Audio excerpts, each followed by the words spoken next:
Olá, pessoal! É uma alegria ter vocês aqui hoje no nosso Cannabis Talk. A gente se encontra para ampliar o olhar sobre o transtorno do espectro autista, já que abril é considerado o mês de conscientização sobre o autismo, e por isso a gente resolveu falar desse tema, trazendo diferentes perspectivas e também pensando a cannabis como uma possibilidade dentro do cuidado, sempre com responsabilidade e escuta clínica.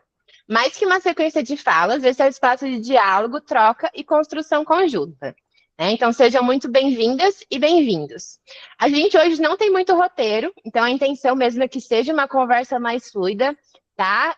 Então, já fiquem à vontade também para mandar dúvidas no nosso chat, que a gente vai respondendo aqui conforme, né, for rolando o nosso papo. E agora eu abro, né, para os nossos advisors se apresentarem também. Deixa eu só começar me apresentando, claro. Então, eu sou Amanda Cassenotti, eu sou farmacêutica e sou coordenadora do Comitê Técnico Científico da Earth Wellness.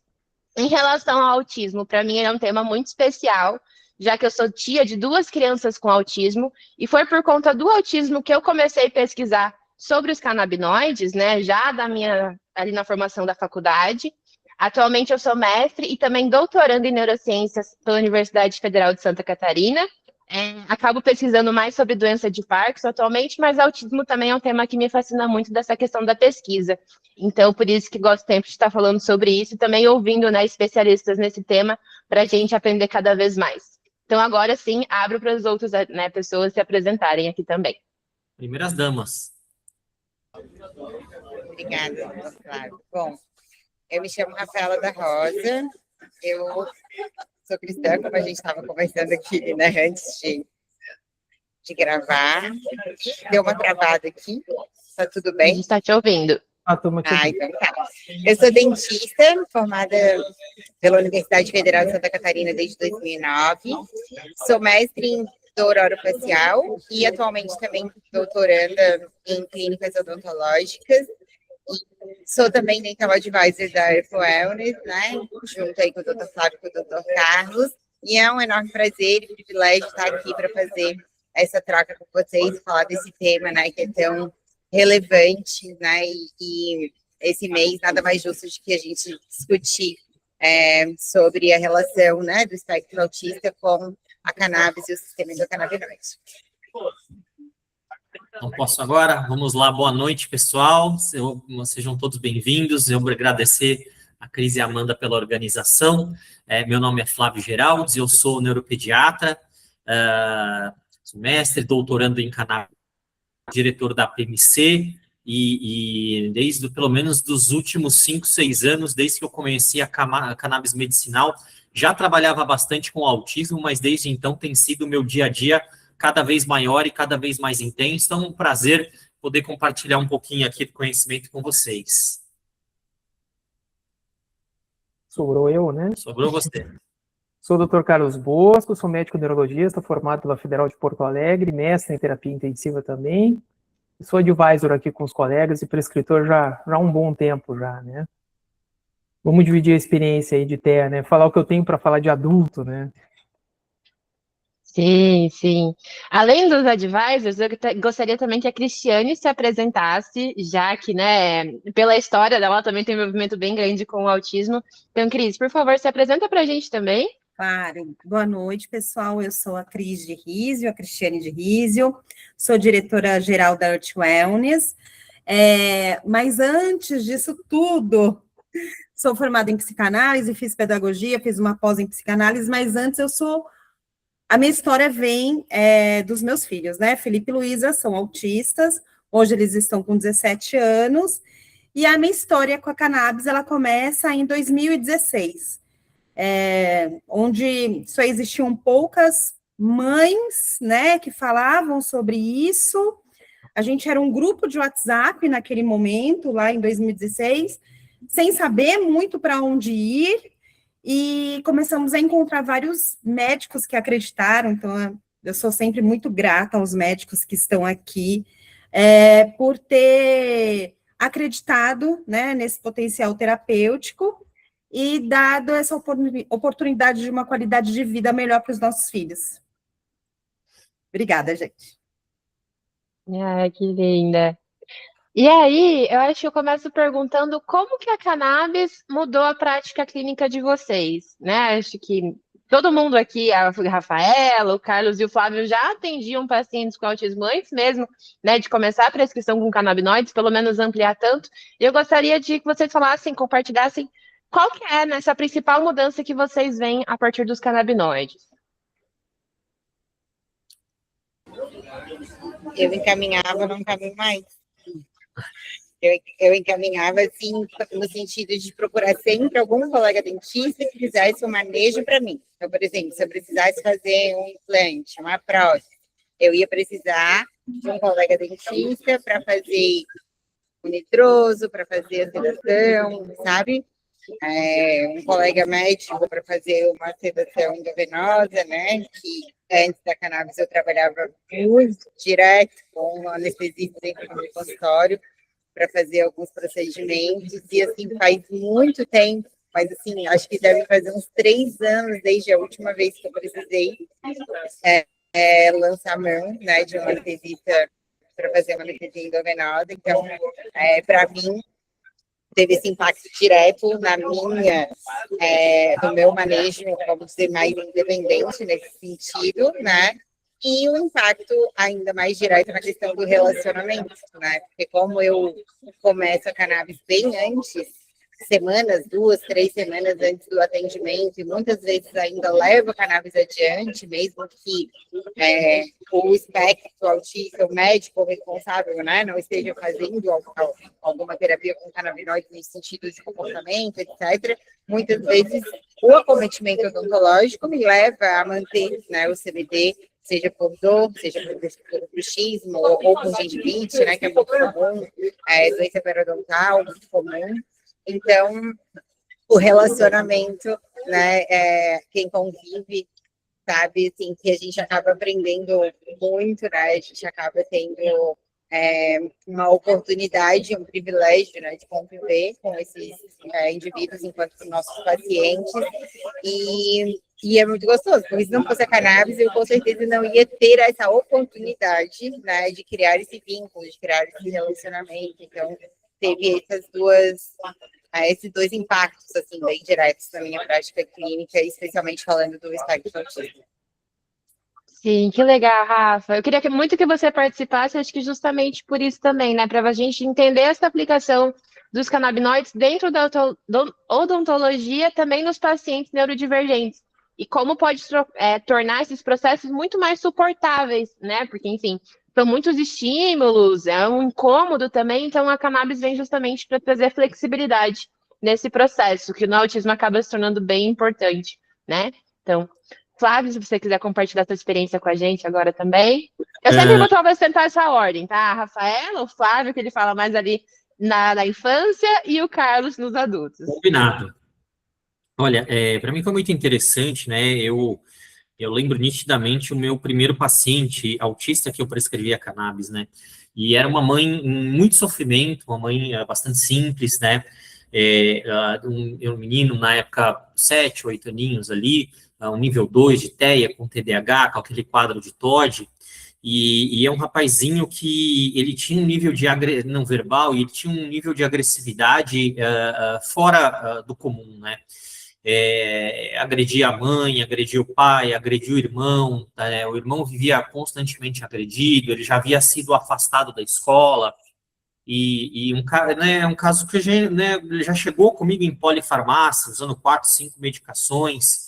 Tentei trabalhar com ele ali 3 meses, 4 meses, com as medicações convencionais, fazendo aquele protocolo, vamos lá, então, né, desmama um aripiprazol, vamos pôr desmama risperidona, vamos pôr um aripiprazol, né, agora não deu certo, vamos tentar quetiapina, né, naquele vai e vem de antipsicóticos, de ansiolíticos, psicoestimulantes, né, e o menino não tinha resposta nenhuma, né, e a mãe, ela chegou numa das minhas consultas com um óleozinho na mão assim, um óleo sem rótulo, aquele frasquinho marrom, né, eu falo, olha, Flávio, eu ganhei isso de uma amiga, falaram que a cannabis pode ajudar no autismo, né, e eu sempre, né, já sabia da ação da cannabis na epilepsia, já ouvia, mesmo isso em 2019, se não me engano, já tinha ouvido falar da cannabis no autismo, né, isso porque né, muitos pacientes com epilepsia têm autismo também, né, e de ouvir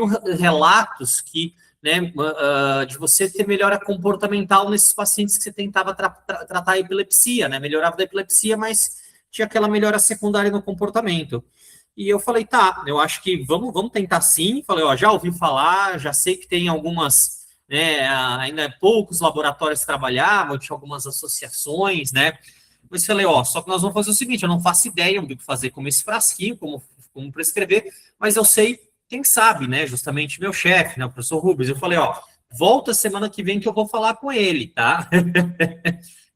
E aí, a criança voltou, né, e o professor falou, olha, faz assim, faz assado, né, tenta conduzir assim, e foi na raça, né, não teve grandes aulas, grandes mentorias, eu falei, olha, eu seguia, né, o combinado mais ou menos que o meu chefe me ensinou, e foi muito surpreendente, porque em 6 meses era um paciente completamente diferente.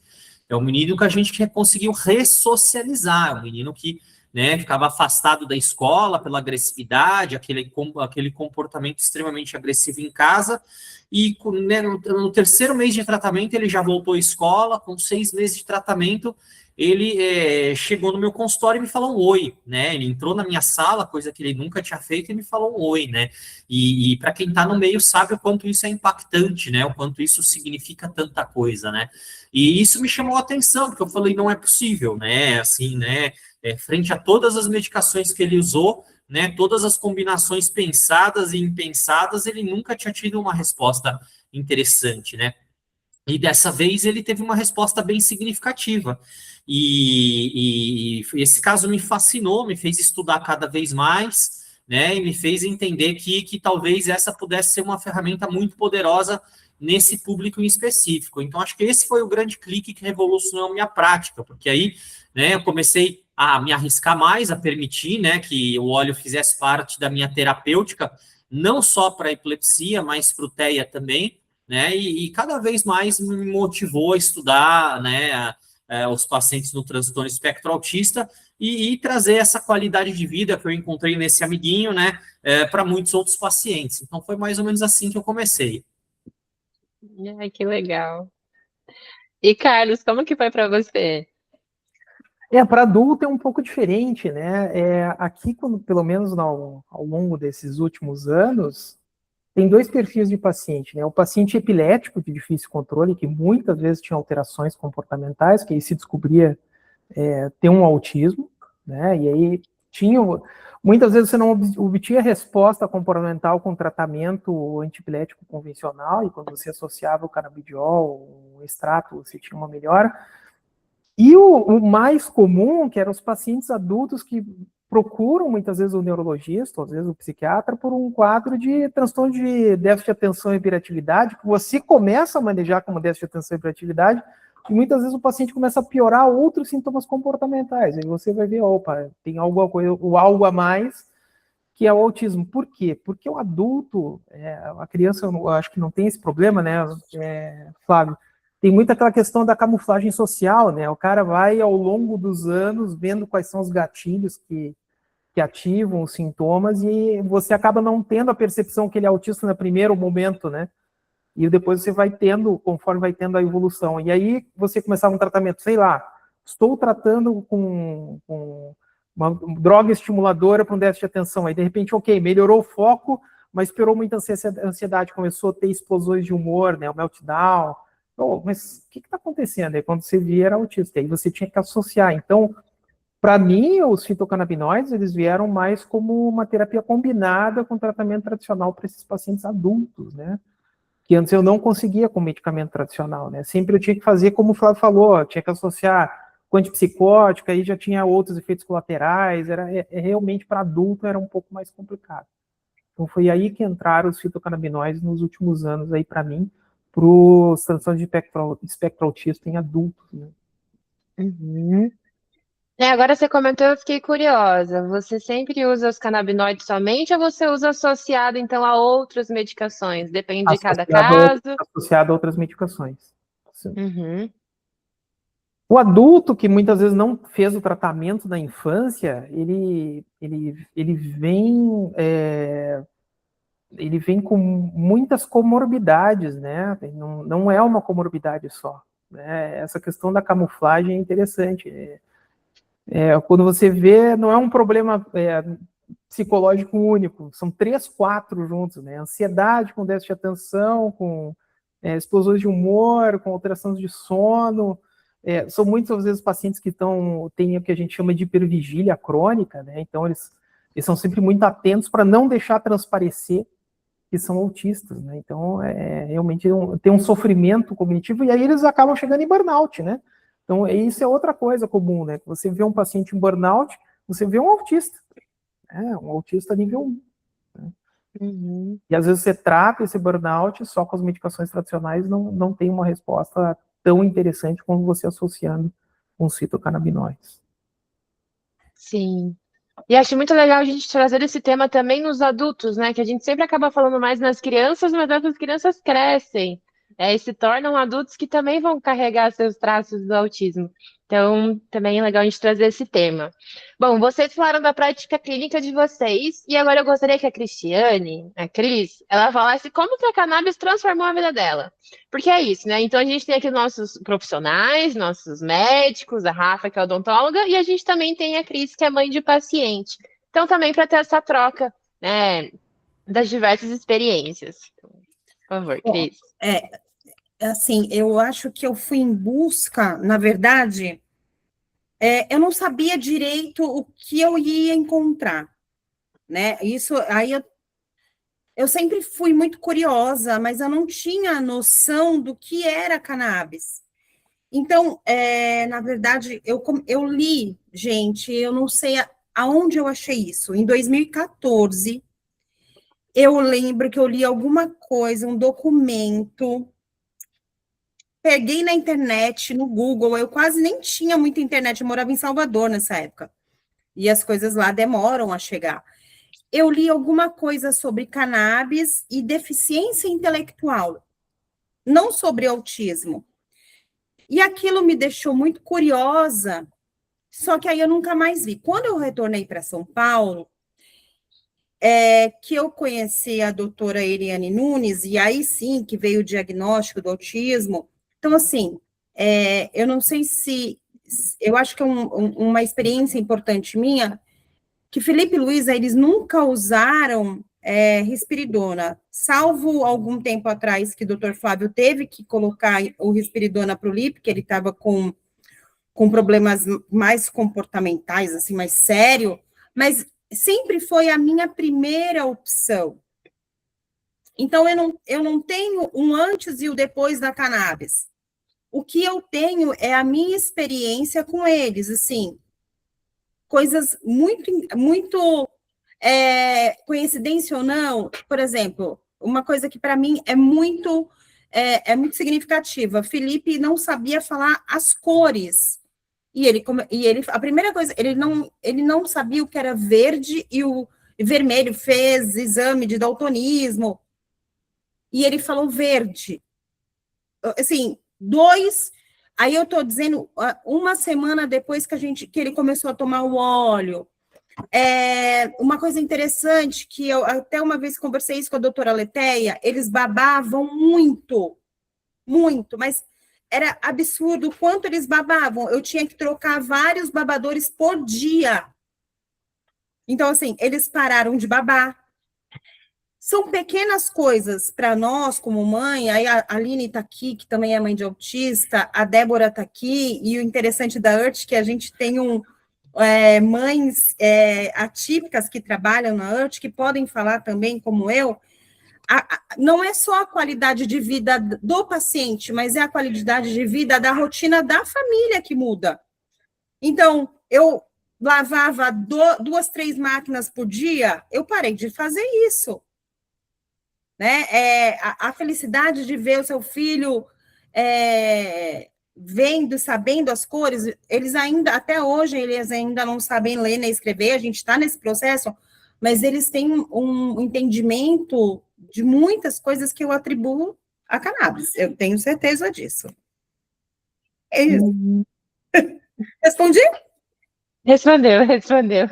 Então, pessoal, o objetivo hoje é que seja um papo mais fluido mesmo, né? Então, por favor, mandem perguntas no nosso chat também, do que vocês quiserem saber. Lembrando que já tem uma masterclass sobre autismo do Dr. Flávio Alves. O link está no nosso YouTube, mas eu vou compartilhar nos grupos novamente, para quem não assistiu. A masterclass ficou ótima. Então, o objetivo aqui hoje justamente não é, dar essa aula novamente, mas sim a gente conseguir abrir para diversos temas envolvendo o autismo. Rafa, você levantou a mão, quer falar? Levantei. Eu ia sugerir que o Flávio e o Carlos compartilharem um pouco sobre o que a gente ouviu, por exemplo, com relação ao uso do THC, né? Porque a gente sabe que existe toda essa polêmica em volta dessa molécula, encontrei a palavra, e a gente teve a oportunidade de ouvir, de grandes nomes, assim, que fazem essa pesquisa, que, na verdade, estiveram envolvidos no descobrimento do sistema endocannabinoide, acerca dessa molécula, e eu, pelo menos, saí de lá com uma sensação de conforto, segurança, de que a gente tem feito uma atenção à saúde respaldada em segurança, respaldada no que os artigos e pesquisas têm demonstrado que é seguro, especialmente em crianças neurodivergentes, em até certo ponto, Então, eu acho que ia ser legal, que o Flávio e o Carlos pudessem falar um pouco sobre isso. Acho que trazendo também as atualizações do CONIME, que foi o Congresso Internacional Multidisciplinar de Endocannabinoidia. Então, se vocês quiserem compartilhar também, como que foi essa questão do congresso, que foi bem falado, fiquem à vontade. Foi lá mesmo, realmente, eu acho que a Rafa abordou a grande polêmica, não só dentro do espectro autista, mas eu acredito que dentro da prescrição dos canabinoides, principalmente para quem, às vezes, não tem tanto contato, tanta intimidade ou tanto conhecimento, Então, primeiro, quando a gente fala de THC em criança, nós nunca vamos falar de óleos ricos em THC. Nós vamos falar de óleos ricos em CBD, mas com uma pequena fração de THC, até 0,3%. O THC é um estudo muito polêmico, um estudo feito aí em adolescentes com esquizofrenia. Se fala do aumento da probabilidade de desenvolvimento de esquizofrenia quando você faz uso do THC, mas esse é um estudo que foi feito com cannabis fumada, E a cannabis fumada, a gente, quando a gente pensa num cigarro de cannabis, fumada, ele tem 20 a 25% de THC. Mas ele não é uma boa prática terapêutica, além da questão pulmonar, obviamente, mas porque ele tem pouco CBD também, Ele não tem grande estabilidade, O uso fumado ele é muito mais volátil, muito mais agudo, Então aí, realmente, na cannabis fumada, você tem uma chance, de alteração de neurodesenvolvimento, do desenvolvimento até de uma possível esquizofrenia, Então, só que aqui a gente está falando da molécula predominante como o canabidiol.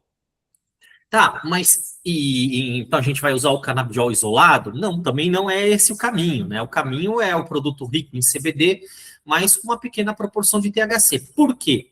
Então, pelo que a gente entende também, o THC parece que é a molécula mais importante para a regulação comportamental, além do efeito sinérgico, do efeito comitiva, mas ele mimetiza muito o efeito da anandamida no organismo, Então, e a gente sabe, tem 2 estudos, 3, na verdade, bem importantes, um inclusive da doutora Débora, que esteve lá conosco no congresso, que ela dosou, os níveis de anandamida em crianças típicas e crianças atípicas. E viu-se que a criança com o espectro autista, ela nasce com níveis de anandamida e também de PEA e de OEA, dos paracannabinoides, mais baixos do que a criança atípica, do que a criança sem o TEA, Então, vamos entender que ela já nasce com um tônus de sistema endocannabinoide desregulado, E que as maneiras naturais de regulação do sistema endocannabinoide, atividade física, alimentação regrada, não são suficientes para subir esses níveis de anandamida e propor uma grande regulação do sistema endocannabinoide, Então, talvez por isso parece que a cannabis funciona tanto no autista, porque ele tem níveis de anandamida muito mais baixos, e quando você, né, faz a prescrição da cannabis, principalmente com THC, você regulariza isso, tá?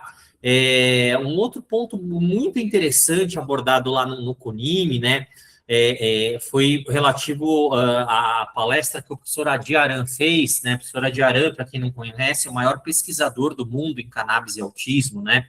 E fez o estudo pivotal, então ele já tem um primeiro estudo ali, se eu não me engano, que é de 2021, que é um estudo duplo cego, placebo controlado, randomizado, que ele eram 3 grupos de pacientes, 3 grupos de 50 pacientes ali com autismo. E ele testou o óleo full spectrum na proporção 20:1, ele testou, né, o óleo de canabinoides purificados, então era CBD e THC sem terpenos, sem canabinoides menores, então só esses canabinoides, e o placebo. E ele viu já nesse estudo resultados superiores, né, ao placebo, né, com significância estatística, no grupo que usou o full spectrum, né, com terpeno, com flavonoide, né, então óleo mais completo, né. E aí ele trouxe os dados do estudo pré-clínico, né, que ele fez agora recentemente, do estudo que ele está conduzindo, e foi muito interessante, porque o estudo pré-clínico, se eu não me engano, foram 16 pacientes, então um grupo ele conduziu com um canabidiol full spectrum na proporção 20:1, e ele põe ali com terpenos, enriquecido em terpenos, com terpenos selecionados, ele não disse quais os terpenos, porque eu imagino que isso envolva uma patente dele, né? E ele comparou aos canabinoides purificados, o CBD e o THC nessa proporção 20:1, e comparou pela primeira vez a um óleo isolado, né? Só que olha que interessante, não era um broad spectrum, um óleo isolado com terpenos, né?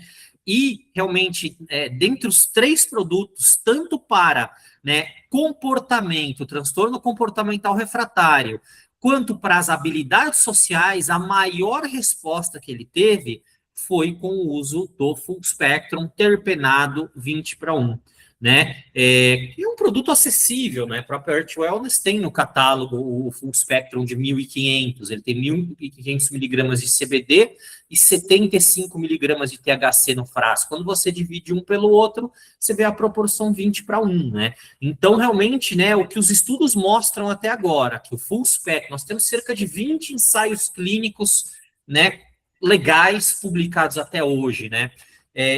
19 usam full spectrum, um usa o canabidiol isolado, estudo americano, e esse estudo não encontrou uma boa resposta com o canabidiol isolado, mesmo indo para doses altíssimas, 10, 20 miligramas por quilo de peso.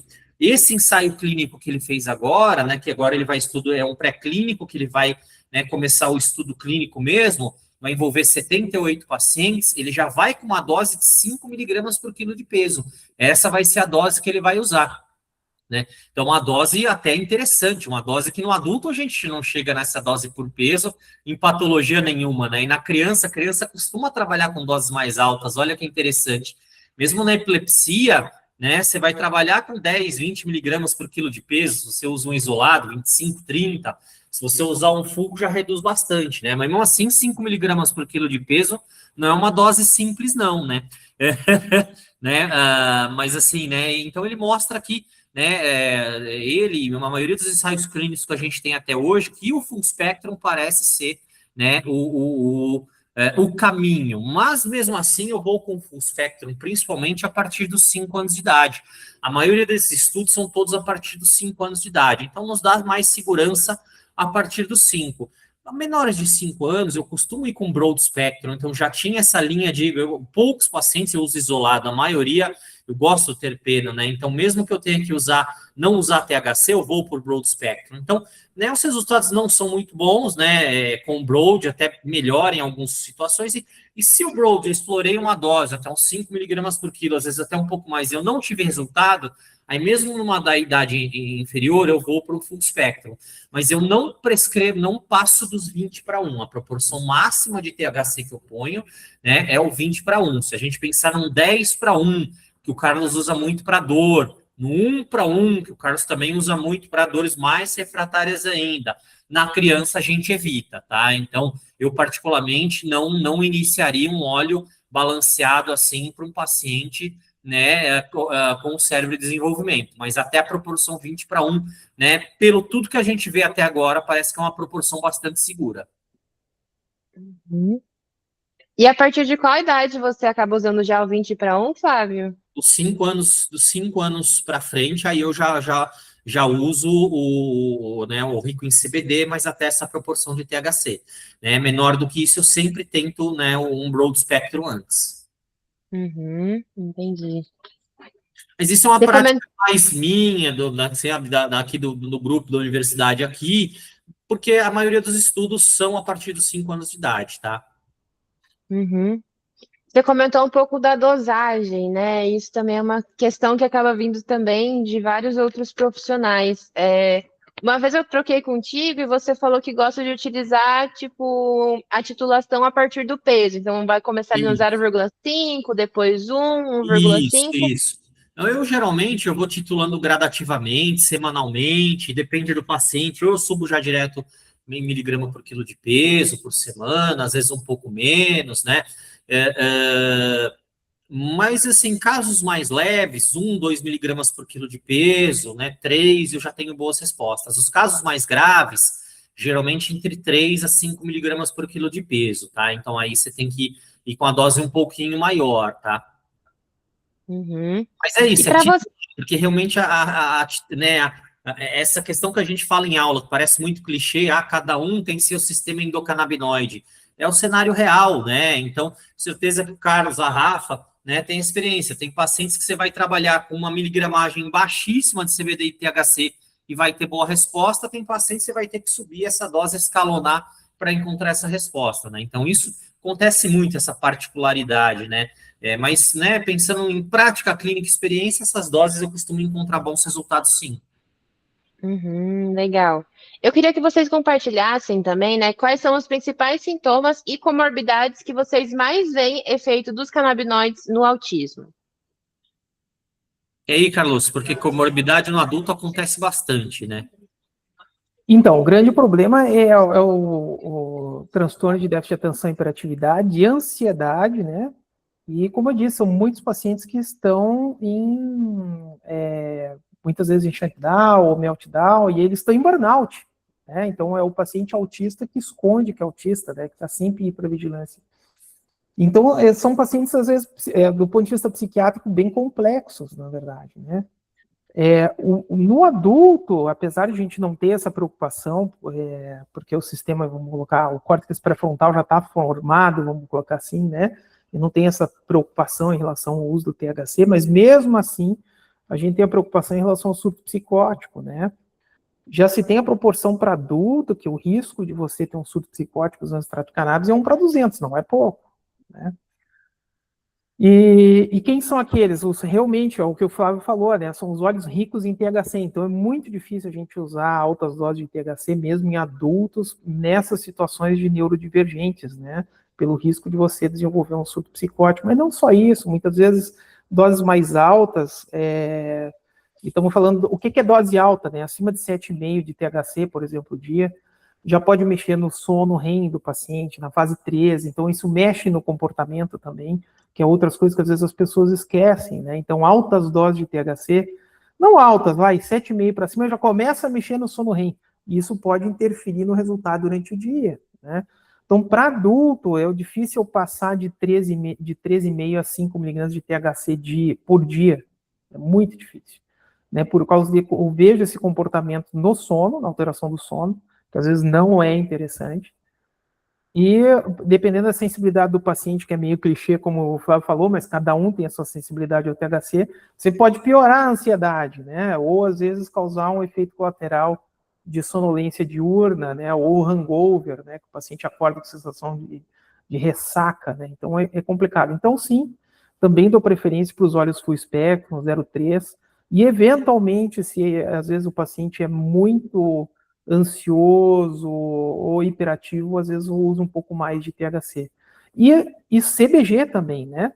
No adulto eu uso muito CBG, né, para paciente autista com transtorno de déficit de atenção, por causa da ação alfa-2 do CBG, né? Então é uma molécula muito interessante para adulto, né, com espectro autista, ansiedade e déficit de atenção e hiperatividade, especialmente o hiperativo, né? O hiperativo, versão fenótipo hiperativo, responde muito bem a esse tipo de óleo. No meu caso, né, odontológico, assim, as comorbidades, elas são tanto relacionadas ao diagnóstico em si, quanto relacionadas aos fármacos que são utilizados para o controle da condição, né? Então, a gente tem desde bruxismo secundário ao uso de fármacos, né? Até distúrbios do sono, até mesmo uma hiperplasia gengival, que acaba daí deixando a gente inchado, cada vez dificultando mais a higienização, né? E é uma situação que às vezes pode ser bem dolorosa na gengiva, e aí eles não permitem que seja feita a escovação de forma adequada, também não conseguem escovar, e vai virando uma imensa bola de neve, né?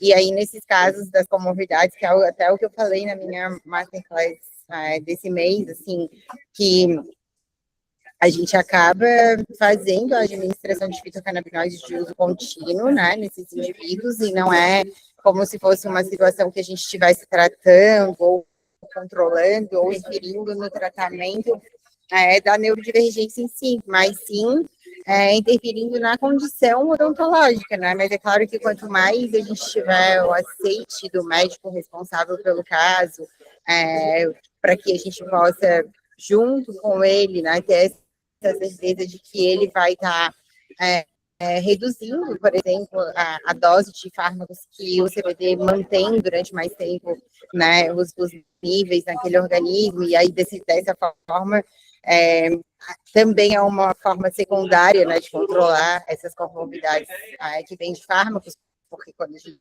consegue diminuir a dosagem, a gente consegue também diminuir os efeitos colaterais, né? Então, é bem interessante. O que acontece, via de regra, é que os médicos que se mostram um pouco resistentes de início, depois acaba acontecendo como aconteceu com o Flávio, né? Porque esses indivíduos acabam tendo diversos tipos de respostas, não só na gengivite, não só no sangramento gengival, não só no comportamento parafuncional, e assim, muitas vezes na odontologia, especialmente quando a gente está falando de comportamento parafuncional, antes do quadro começar a melhorar, a gente tem uma piora do quadro, né? Então, quando o médico não está do nosso lado, daí acaba sendo ali uma janela de tempo muito difícil da gente ultrapassar, porque o indivíduo que ele tem parafunção secundária, na uso de fármacos, grande parte desses fármacos ficam mais tempo, né, demoram mais para serem metabolizados na presença do canabidiol, e aí com isso, no início, a atividade parafuncional piora antes dela começar a melhorar. Né? Então, a gente tem uma fase de mais agitação, de mais bruxismo, de mais atividade parafuncional, até que a gente consiga daí estabilizar o paciente e, de fato, reduzindo o fator secundário envolvido. E imagina fazer isso com um médico falando, viu, esse negócio não funciona, né? Então, a gente tem essas questões odontológicas que a prática, né, vai dando para a gente essa segurança de falar, sobe esse negócio, que é assim que vai melhorar, né? Porque eles não têm os pais, principalmente, né? Eles ficam muito vulneráveis, né? Na nossa mão, assim, e é preciso que a gente tenha muita empatia, né? Que a gente consiga ter esse tato de entender que eles têm toda uma dificuldade, às vezes, até de entender o que a gente está falando. E aí eles veem a criança, às vezes, ficando mais agitada, especialmente como tu falou do Brod, Flávio, eu não sei se tu tens essa experiência de o Brod no início também deixar mais agitado e só depois começar a melhorar, né? Sim. E aí pensa como deve ser difícil, né, para um pai ou para uma mãe acreditar que mais daquilo não vai deixar a criança mais agitada, né? Mas então na odontologia é isso.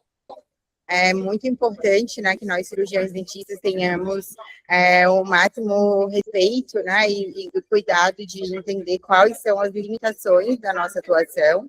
E é muito ético que a gente deixe isso muito claro, né, para a família. Eu já tive casos de pacientes que queriam simplesmente abandonar o neurologista adulto, tá? Paciente adulto, que fala, eu não vou mais nesse médico, mas você precisa ir a um médico, eu não posso cuidar de você sozinho, né? Então eu vou indicar um médico. Então é muito importante que nós tenhamos sempre em mente, né, que a nossa atuação, ela é odontológica. Claro que o paciente é uma coisa, né, um ser integral, mas a gente precisa trabalhar juntos, né? Nunca jamais podemos permitir que um paciente neurodivergente ele possa ficar inteiramente contando com o cirurgião dentista para o controle né, e promoção da qualidade de vida deles. Eu acho que isso é muito importante que seja dito, né? Muito embora a gente possa fazer o uso contínuo de fitocannabinoides nesses indivíduos, a gente precisa sempre desse apoio, né, do médico responsável. Excelente fala, Rafaela. E justamente, né, a Rafaela deu uma masterclass esse mês sobre o manejo de pacientes neurodivergentes. A aula também está gravada, recomendo, né, o manejo odontológico. Então, para quem quiser acompanhar, também pode me perguntar o link que eu compartilho, a gente vai mandar no grupo dos odontos novamente. E, Flávio, você quer complementar sobre essa questão dos sintomas e comorbidades também, né, nas crianças com autismo?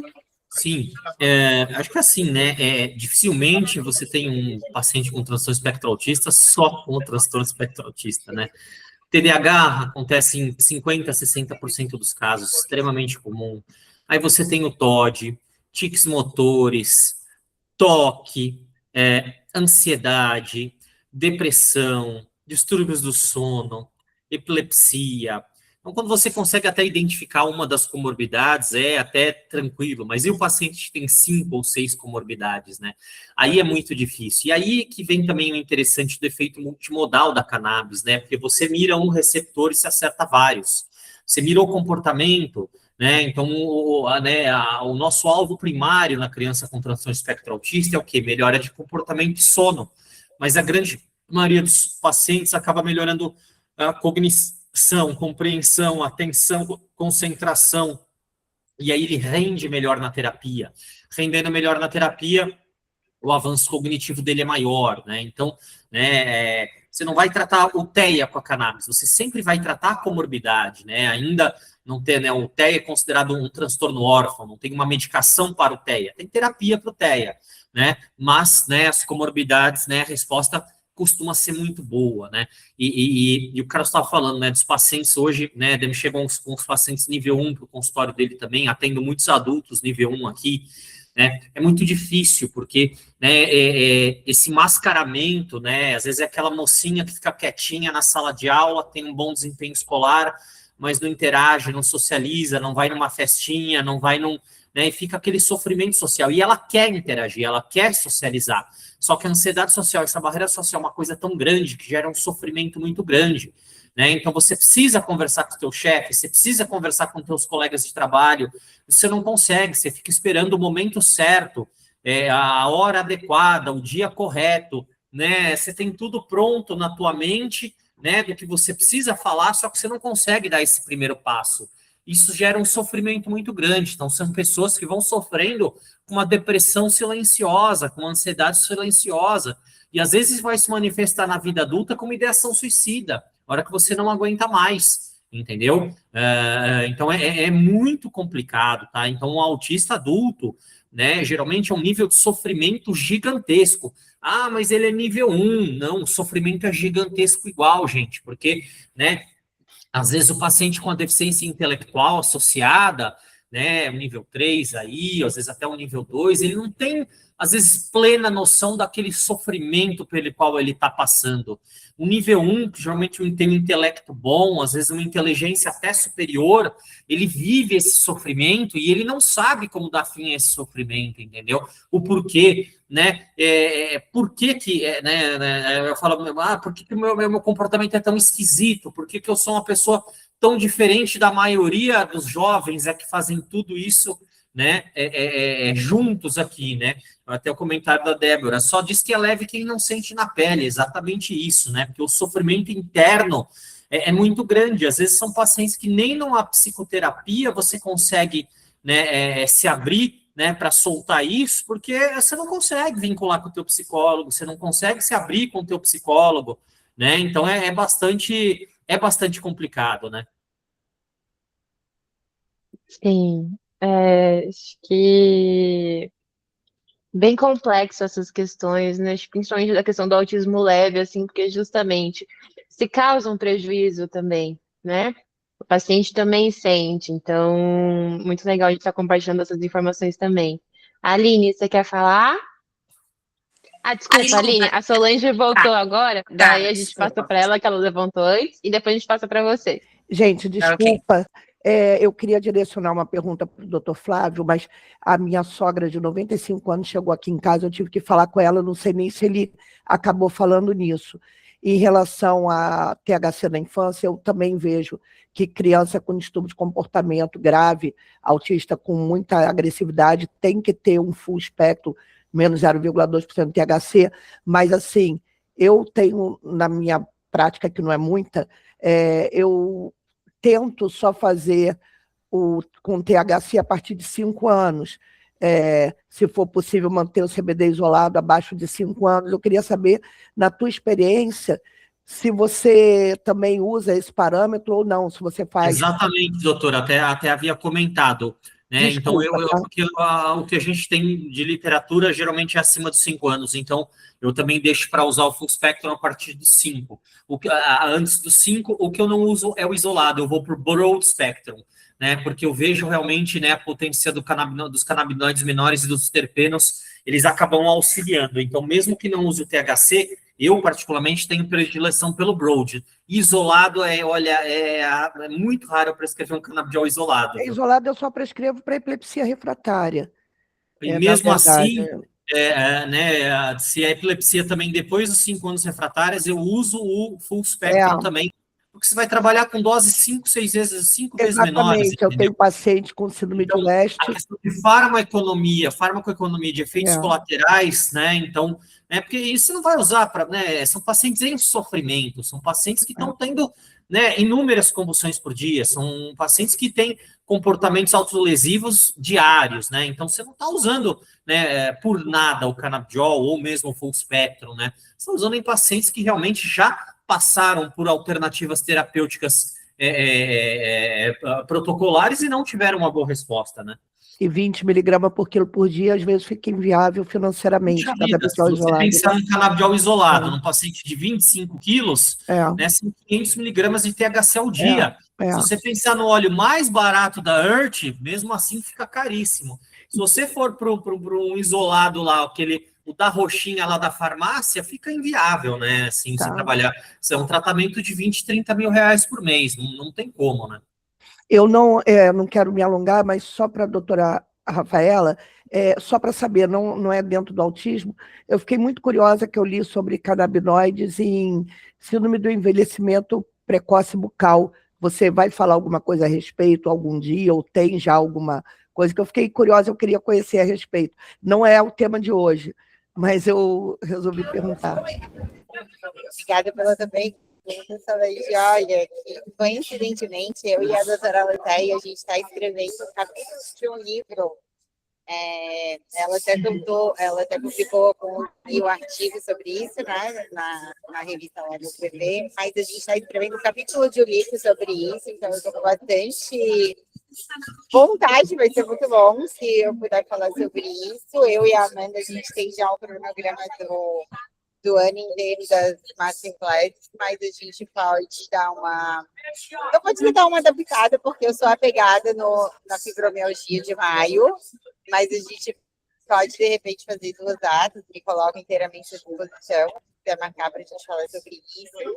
Enfim, né, a odontologia, ela incontestavelmente ganhou uma grande aliada, né, que foi a cannabis.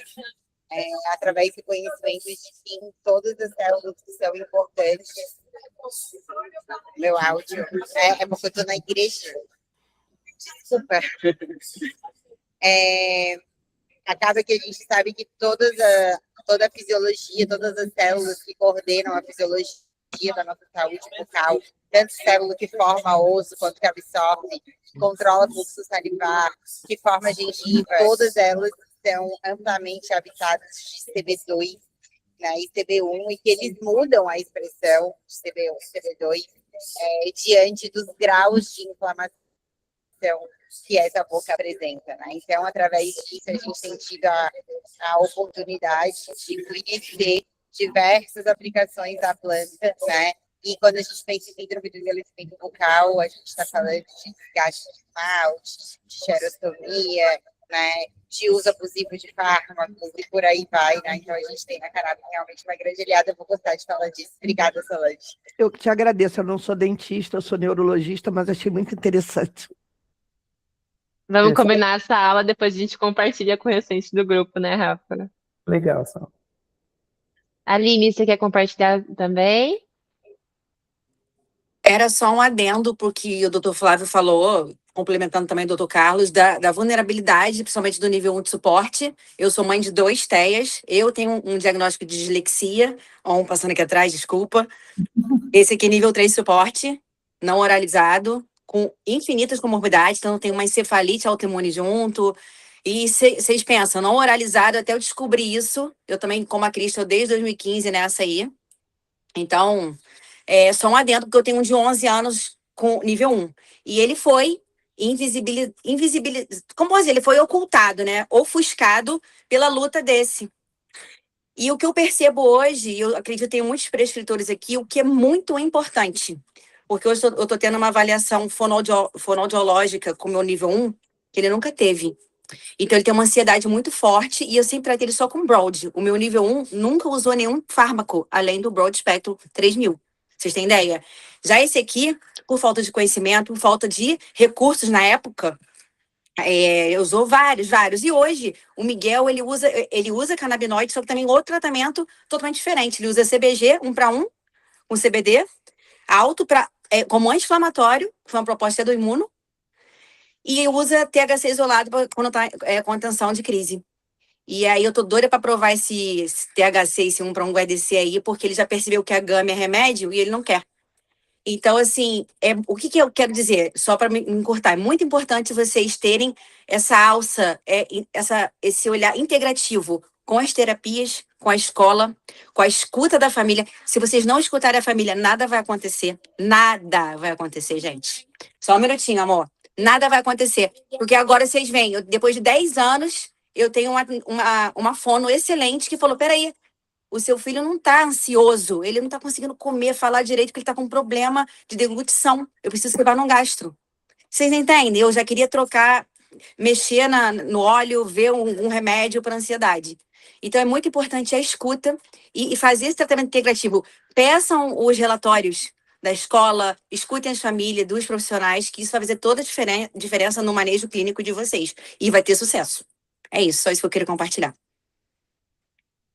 Acho que entender que tem uma criança por trás do autista, né? É uma criança que tem dor de garganta, que tem febre, que tem dor de barriga, que não quer comer isso, que não quer comer aquilo. E é isso, né? O que a Aline falou, eu acho que ninguém conhece mais o filho do que a própria mãe, né? A gente tem que saber ouvir a mãe, né? Isso daí é fundamental. E às vezes é um detalhe, uma sutileza que faz você repensar completamente o teu tratamento, né? Eu tenho mais uma pergunta aqui para vocês, que é: quais critérios vocês utilizam para indicar a cannabis no tratamento do autismo e em que momento ela costuma entrar? Olha, acho que posso começar falando aqui, porque você vai falar então, como eu disse, teoricamente, você não vai prescrever para o autismo, você vai prescrever para o transtorno comportamental, né, referente ao transtorno espectro autista. O que nós temos em vigência no Brasil como protocolo hoje em dia? É o uso compassivo. Então, teoricamente, você teria que passar pela risperidona, não deu certo, passar pelo aripiprazol, não deu certo, aí fazer a prescrição da cannabis, tá? Se a gente pegar o cenário de Israel, que é o país mais desenvolvido do mundo na pauta da cannabis, lá eles já têm a cannabis como primeira opção, né? Se você entende que as medicações convencionais podem trazer um risco para esse paciente, como o aumento de crises epiléticas, né, um paciente já obeso, uma síndrome metabólica, né, então lá já permite como primeira opção. Aqui, né, o protocolo, né, é passar pelos 2 antipsicóticos e se, né, não tiver resultado, aí a entrada da cannabis.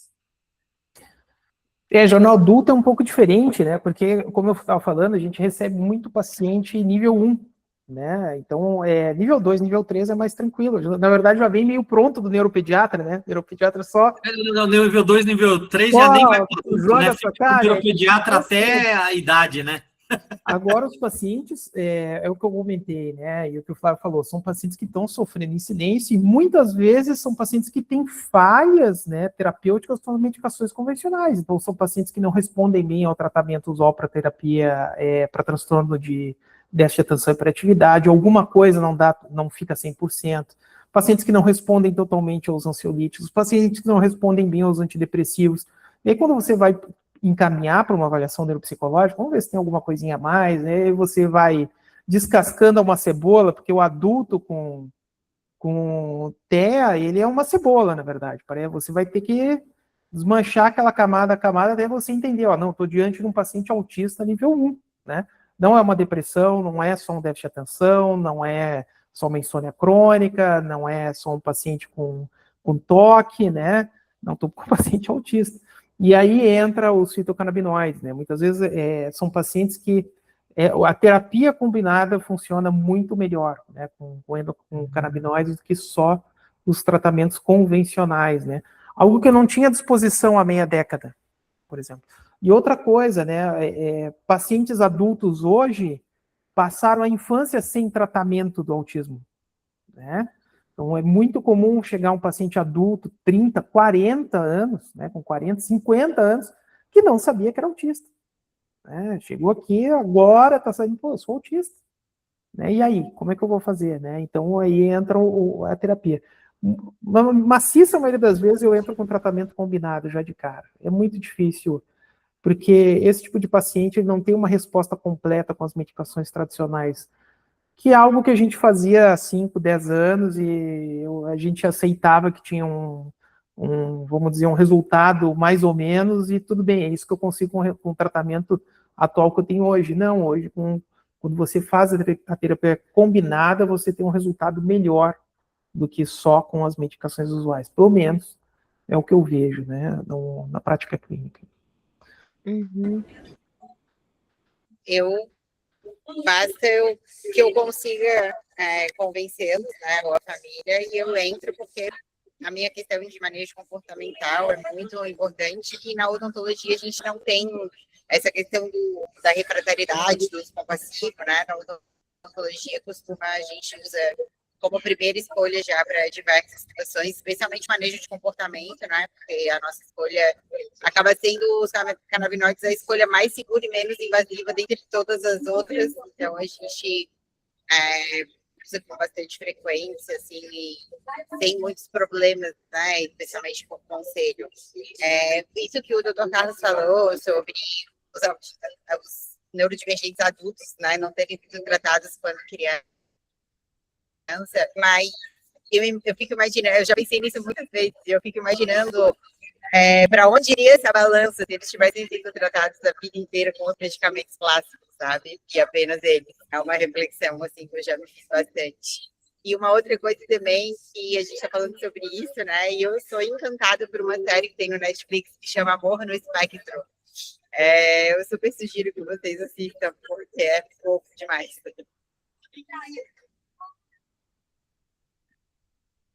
Carlos, você comentou dessa questão da terapia combinada, né? Você pode falar um pouco mais disso, por favor? Então, eu imagino que além de outros fármacos também entra, né? Talvez terapia cognitivo-comportamental e outros aspectos ali. Bom, a maioria das vezes a terapia combinada, o que é? A terapia TCC, né, de base, né, suporte psicológico, as medicações usuais para transtorno de déficit de atenção e hiperatividade, seja estimulantes ou desestimulantes, e sim, acaba entrando os fitocannabinoides, eu coloco até para contrabalançar muitos efeitos colaterais que eu espero nessas medicações nesse tipo de paciente, né? Especialmente aqueles que têm o transtorno de déficit de atenção e hiperatividade com autismo de nível suporte 1, né? Então, uso full spectrum igual o Flávio, né? Mas eu sempre respeito a questão da dose do THC, não costumo usar altas doses de THC, né, para esse tipo de paciente. Até porque eu tenho um receio sempre de altas doses de THC mexer no sono REM, e também ter a questão de ser ansiogênico, piorar a situação, né? Então, eu acabo evitando o uso de óleos mais balanceados, 1:1, 2:1, 5:1, nesse tipo de paciente. Bom, o que mudou mesmo foi que eu não fazia esse tipo de tratamento há meia década, né, Amanda? Então, isso é que mudou, né? Eu tinha que ficar, como o Flávio falava, né? Ok, eu dou uma medicação estimulante, agora eu fico ansioso, agora eu vou ter que dar um ansiolítico. Aí o ansiolítico deixa com uma questão, sei lá, um hangover de manhã, uma ressaca. Então eu vou ter que modificar. E você ficava nesse jogo, né? Algo que os canabinoides facilitaram e muito no tratamento desses pacientes, né? Você não tem que fazer uma polifarmácia. Na minha opinião, reduziu polifarmácia no paciente adulto, né? São pacientes mais complexos do ponto de vista neuropsiquiátrico, assim. Então, o uso do fitocannabinoide é uma redução de polifarmácia, que eu fazia antes, há 5 anos. Ótimo, acho que entra muito bem na pergunta que eu queria fazer também, que é: vocês observam possibilidade de redução de outras medicações após a introdução da cannabis? E em quais contextos isso tem sido mais viável? Sim, principalmente dos ansiolíticos e dos antipsicóticos, né? Então, depois de um tempo, uma estabilização com a cannabis, a gente faz uma redução bem lenta, gradativa, né? A literatura mostra sucesso em cerca de 35, 40% dos pacientes. Eu acredito que é mais ou menos isso mesmo, viu?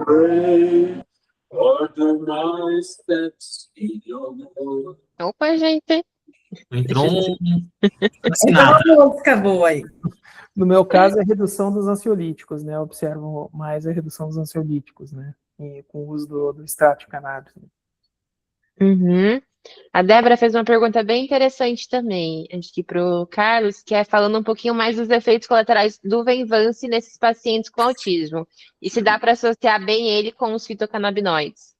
Tanto para o Carlos quanto para o Fábio. Inclusive, eu ultimamente, quando eu vou iniciar o Venvance, se for um paciente que tem um transtorno de déficit de atenção hiperativo, né, ou um paciente que tem uma ansiedade, eu já inicio o extrato de cannabis, né, e muitas vezes com CBG, né, objetivando o alfa-2, né, também.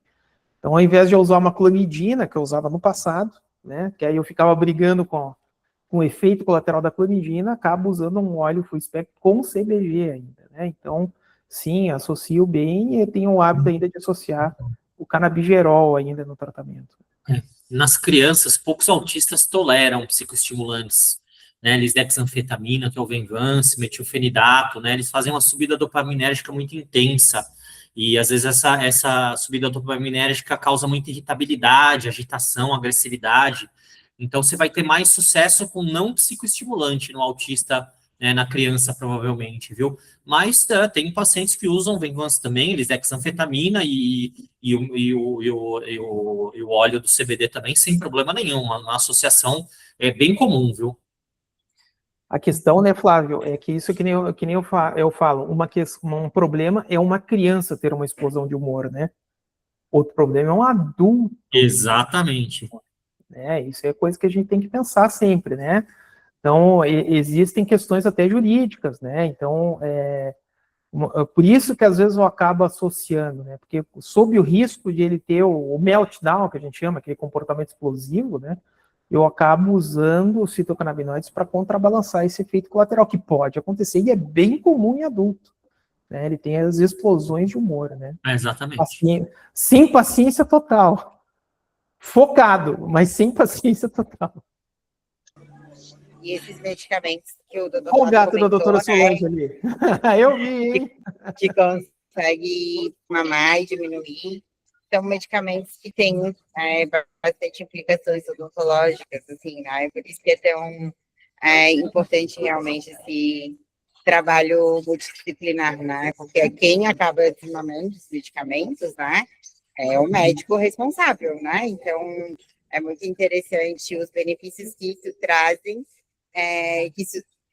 né, os benefícios que a gente consegue colher na prática odontológica mesmo, né? Então, questões de sono, hiperplasia gengival, menos bruxismo, é muito legal, assim, ver toda essa mágica acontecendo, né? E leva um tempo, né? Não sei se a gente não abordou isso aqui, mas é sempre importante também deixar claro, né, para a família que isso é algo, assim, que vai, daqui a 6 meses ainda vai estar evoluindo, ainda vamos estar ajustando e novas demandas vão aparecer, né? E que, às vezes, novos fitocannabinoides, às vezes tiram fármaco, mas às vezes tem que colocar de novo, né? Para a família sempre ter esse entendimento de que sempre vai estar acontecendo essa dinâmica e que sempre múltiplos profissionais vão estar envolvidos nessa dinâmica, né? Que não vai chegar ao dia que vai ser um platô e vai ficar estático. Dificilmente isso vai acontecer, né? Sim, sim. Lembrando, né, que o nosso chat está aberto para perguntas e eu tenho mais uma questão aqui, que é o que vocês falariam para um paciente, né, com autismo ou para algum familiar deles que está pensando, né, em iniciar esse uso com os fitocannabinoides? Que conselho vocês dariam? Eu, se fosse um... Meu Deus, eu, se fosse uma criança... Oi? Meu Deus, que isso, gente? A gente está te ouvindo. Eu, se fosse uma criança, eu ia falar para ir no Dr. Flávio, se fosse um adulto, eu ia falar para ir no Dr. K.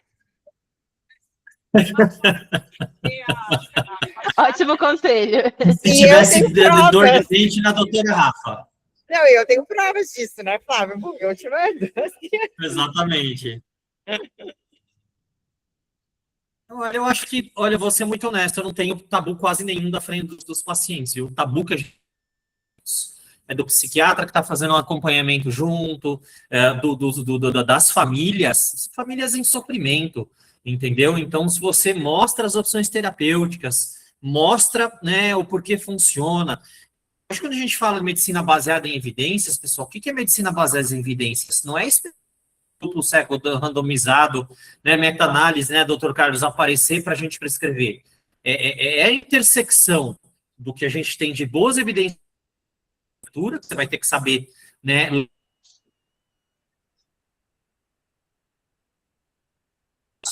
e Caiu? acordo que você faz com a família, né, eu não vou dona da boca de nenhuma criança, eu mostro as opções. Ele tá travando, né? Tá travando. Flávio, você deu uma Cortou o travada. final, né? Se você puder voltou. repetir desde o Então, começo, deu uma travada no meio também. O pilar da medicina baseada em evidências são, né, as publicações científicas, a literatura que a gente tem, né, a tua prática clínica no teu consultório, no teu hospital, e a tomada de decisão junto com a família, né? Então, eu falo hoje, mas nenhum neurologista fala risperidona, né? Vai lá e dá na boca da criança, né? É uma decisão compartilhada com a família. Tem famílias que simplesmente não querem, às vezes, olha, passar pelo segundo antipsicótico. Já usei a risperidona, né? Não tive efeitos, né? A Aristab é uma eficácia menor, efeitos colaterais similares, eu quero tentar cannabis, né? E você tem que, lógico, em comum acordo, às vezes assina um termo de consentimento, faz a tua prescrição. No meu caso, como eu falei, eu tenho o hábito de já iniciar, né? E eu vejo ele, agora eu vou falar uma coisa, se tiver um psiquiatra vai me matar, né? Mas eu vejo ele como um gerenciador de efeito colateral de outras medicações. Na verdade é isso, o uso do extrato de cannabis para gerenciar ou evitar outros efeitos colaterais. E no adulto eu vejo como estabilizador de humor.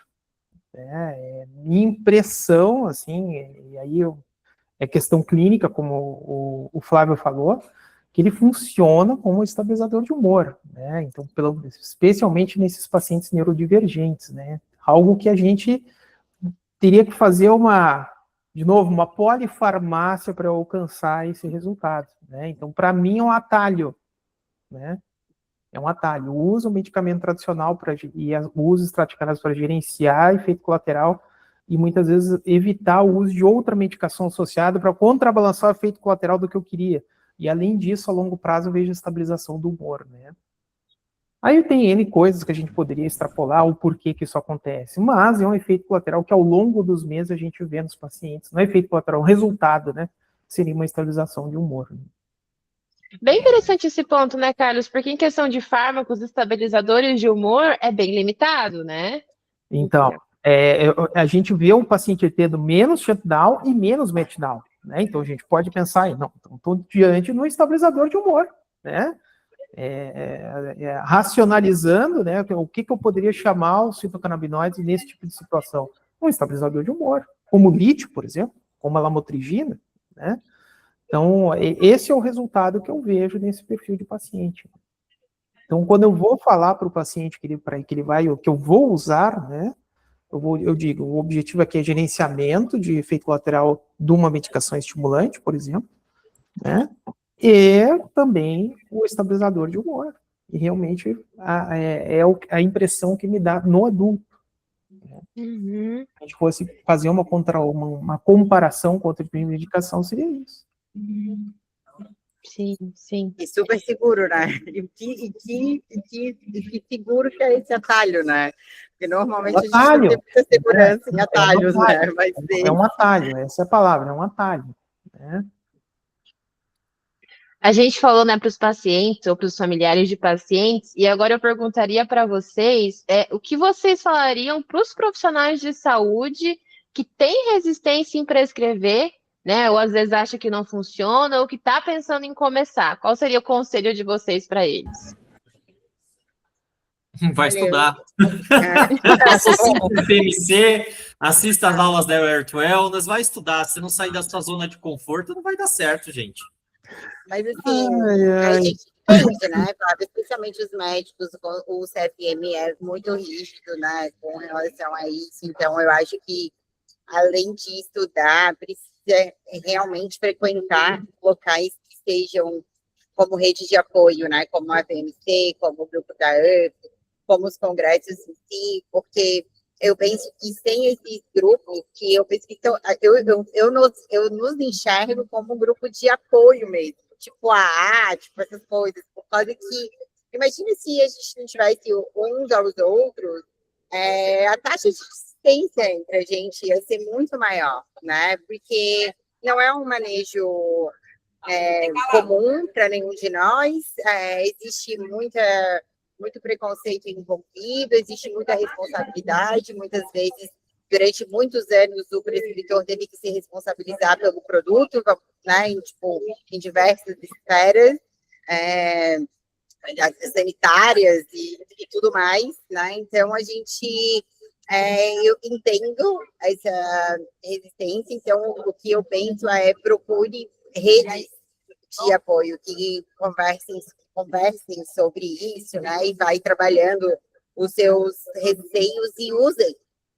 Porque um dos poucos fármacos, né, que a gente pode falar com segurança, usem você, na sua mãe, no seu pai, beba o vidro todo logo. E aí, né, a gente sabe o que vai acontecer, e daí talvez assim, essas amarras vão se desfazendo, né? Eu acho que isso é o que eu falo normalmente para os profissionais que têm alguma resistência, né? Sem muito mais. Carlos, algum conselho também? Vocês sabem que eu sou o chato da medicina baseada em evidência, né? Você já deu uma risada. Meta-análise. Isso. Mas, assim, vamos voltar à meta-análise da Lancet 2026, que revisou o uso do extrato de cannabis para diversos transtornos psiquiátricos. E para o transtorno de espectro autista, foi um dos poucos tópicos que se mostrou equilibrado, ou seja, não causa nem dano, nem benefício. Então, para aqueles que têm medo, fique tranquilo, você não vai causar nem dano, talvez nem benefício, do ponto de vista da medicina baseada em evidência. Nós aqui temos a experiência que a gente causa benefício, mas, do ponto de vista de meta-análise, tranquilo, né? Então, esse estudo foi muito interessante, para quem era usuário de cannabis, dependente de cannabis, foi interessante, foi favorável. Para quem tinha Tourette, era equilibrado. Para quem tinha TEA, era equilibrado. Mas aí, para as outras coisas, se mostrou que, do ponto de vista estatístico, não era tão bom. Que era ansiedade, enfim, né? Não vou entrar aqui para não ser fuzilado, mas para até, né, do ponto de vista de evidência, equilibrado, ok. Talvez tendo estudos melhores vai mostrar, como o Flávio falou, vai ter os estudos novos que vão surgindo, e essa evidência vai crescendo. Mas hoje você não faz nem mal nem bem, né? Então, para aqueles que têm medo, não tenham medo. Podem usar, porque nem mal nem bem você pode fazer, do ponto de vista estatístico. Apesar dos especialistas aqui afirmarem que, sim, na nossa experiência faz sentido usar, sim. Pessoal, a gente está direcionando para o final da nossa conversa já, tá? Então, eu vou pedir para a Solange falar e aí a gente já se encaminha aqui para o nosso encerramento. Eu acho que, na verdade, eu estudei muito antes de começar a prescrever. Eu nunca fui contra, eu encaminhava para uma colega, fiz vários cursos, assisti vários congressos, assisti ao CONIME, vou agora nessa feira que vai ter em São Paulo, estou sempre estudando, assistindo as lives, já tive até um tete-a-tete com a Amanda, né? Que eu estou sempre procurando aprender. E eu acho que isso vai se impor com o tempo. Tem uma colega neurologista aqui na Ilha do Governador, no Rio de Janeiro, que era absolutamente contra, nunca aceitou nem representante de cannabis no consultório. E, por incrível que pareça, semana passada eu estava atendi uma paciente de primeira vez que disse, olha, eu sou paciente da doutora fulana, tenho Parkinson, mas nada, já estou num estágio avançado, nada está funcionando, e ela me encaminhou para cá porque disse que a senhora prescreve cannabis. Ou seja, ela que era radicalmente contra, nem aceitava receber representante, ela está me encaminhando, ela vai continuar fazendo a levodopa, mas me encaminhou para eu prescrever o cannabis. Então, você vê que as pessoas vão percebendo que tem melhora. O meu caçula, ele está se formando em medicina veterinária esse ano, e quando eu vi, ele estava numa imersão de cannabis em medicina veterinária, da Khan Academy, uma imersão de 2 dias em cannabis em medicina, sem eu falar nada. Ou seja, até na veterinária isso está sendo aventado. Então, é uma coisa que não tem como a pessoa ver que melhora, né? Não tem como. Não. É aquilo que ele falou. Uma coisa, medicina baseada em evidência, se a gente for ficar só nisso, a gente nunca fez um estudo, que falo até em congresso, né? Botar 100 pessoas num avião, 50 com paraquedas nas costas, 50 com a mochila cheia de pano, jogar todo mundo lá de cima e ver se os que estão com paraquedas sobrevivem. Isso é medicina baseada em evidência, né? Ninguém vai fazer um estudo desse. Então, a gente tem que considerar também relato de caso, tudo isso. Claro, né, que eu não sou não científica, mas tem coisas que a gente tem que saber, e uma coisa tão individualizada como é o sistema endocannabinoide, você não tem nem dose certa, a dose certa daquela pessoa é uma, eu tenho criança tomando o triplo da dose muito adulto, então, assim, é uma coisa muito individual. E é isso, desculpa, aí é que eu me empolguei e quis falar. Tranquilo, querida. Eu lembrei muito de uma frase do Siddhartha Ribeiro que eu coloquei na minha dissertação, inclusive, que a cannabis é como o gênio da lâmpada. Depois de solta, fica muito difícil dela voltar para dentro. Então é esse caminho que a gente está fazendo, né? De propagar a informação e cada vez abrindo mais. Então, com isso eu encerro a nossa conversa de hoje. Agradeço a todos pela presença, tá? Lembrando que os advisors, eles ficam disponíveis também nos nossos grupos do WhatsApp, tá? Então, qualquer dúvida, pode perguntar para lá. Essa aula vai estar disponibilizada, gravada também. E é isso, pessoal. Muito grata a todos pela presença. Tchau, tchau e boa noite. Boa noite. Boa noite. Boa noite. Gente.